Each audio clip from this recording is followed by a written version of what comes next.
మంత్రి గారు Ponguleti Sudhakar. Honourable speaker sir, thank you very much. ఈరోజు తెలంగాణ రాష్ట్రంలోని భూ సంస్కరణల మీద, ధరణి మీద ఈ సభలో చర్చించడానికి మీరు అవకాశం ఇచ్చినందుకు మనస్ఫూర్తిగా మీకు కృతజ్ఞతలు తెలియజేస్తున్నాను.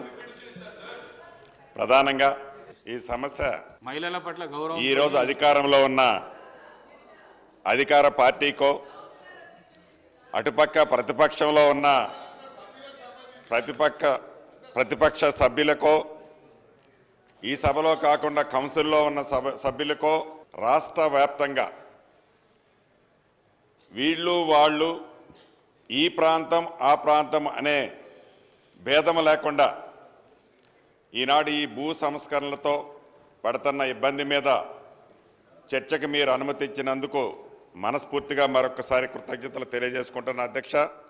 ప్రధానంగా ప్రపంచంలో అన్నింటికంటే విలువైంది, ఉత్తమమైనది, ప్రధానమైంది, బతుకునిచ్చేది, బువ్వ పెట్టేది, బంగారం లాంటి భూమి ఒక్కటే.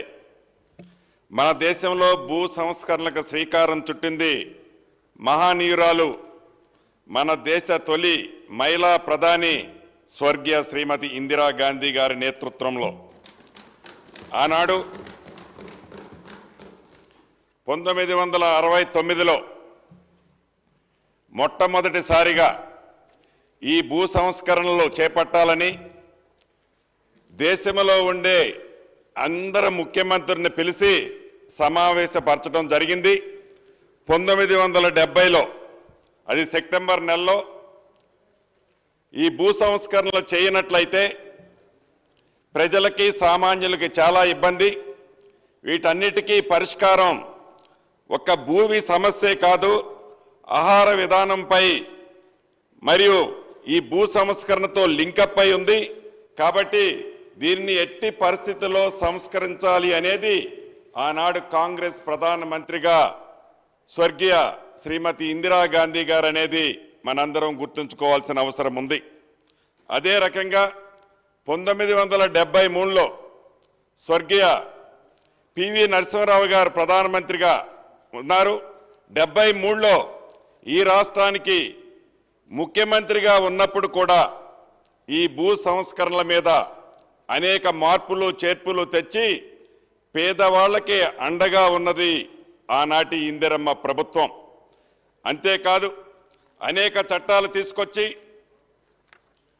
ఉదాహరణకి జాగీర్ల రద్దు చట్టం 1948లో వచ్చింది అధ్యక్ష.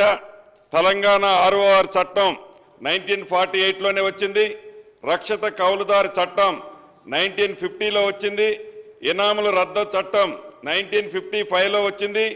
భూదాన ఉద్యమం, భూదాన చట్టం 1965లో వచ్చింది. భూమి హక్కులు, పట్టేదారు పాస్ పుస్తకాల చట్టం 1971లో వచ్చింది. భూ పరిమితి సీలింగ్ చట్టం 1973లో ఇందాక స్వర్గీయ మాజీ ప్రధానమంత్రి పివి నరసింహారావు గారి టైంలో వచ్చింది. అటవీ హక్కుల చట్టం 2006లో వచ్చింది. భూ రికార్డు డిజిటలైజేషన్ 2007లో కాంగ్రెస్ ప్రభుత్వంలో ప్రారంభించింది అధ్యక్ష. ప్రధానంగా దున్నేవాడికే భూమి ఉండాలనే లక్ష్యంతో జాగీర్లు, ఇనాముల పేర్లతో కొందరు చేతుల్లో ఉన్న లక్షలాది ఎకరాల భూములని పేదోళ్ళ చేతుల్లో పెట్టడానికి చేసిన చట్టాలే జాగీర్ల రద్దు చట్టం, ఇనాముల రద్దు చట్టం. కౌలుదారులని భూమి యజమానులుగా చేసి ఒక గొప్ప చట్టం రక్షిత కౌలుదారు చట్టం. ప్రపంచ చరిత్రలోనే నిలిచిపోయిన భూదాన ఉద్యమం ఈ గడ్డ మీద నుండే ప్రారంభమైంది. భూదాన భూములు పేదలకు పంచేందుకు చేసిన చట్టమే భూదాన చట్టం. హక్కుల రికార్డులను తయారు చేయడానికి హైదరాబాద్ రాష్ట్రంగా ఉన్నప్పుడు వచ్చిన చట్టం ROR చట్టం 1948లో.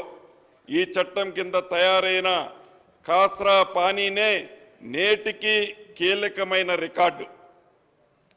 భూస్వాములు దొరల నుండి మిగులు భూములను తీసుకొని పేదలను పంచటానికి 1973లో అప్పుడు కాంగ్రెస్ ప్రభుత్వం చేసిన సీలింగ్ చట్టం, ఈ చట్టం కింద భూములు పొందిన పేదలందరూ ఇందిరమ్మ పట్టాలని నేటికి గుర్తు చేసుకుంటారు అధ్యక్ష.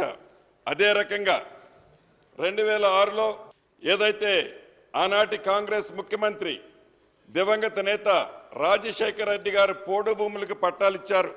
ఇప్పటికీ తెలంగాణ రాష్ట్రంలో ప్రతి పేదవారు గిరిజనులు పోడు భూములు పట్టాలంటే ఇది రాజశేఖర రెడ్డి గారు ఇచ్చిన పట్టాలని గొప్పగా చెప్పుకుంటారు.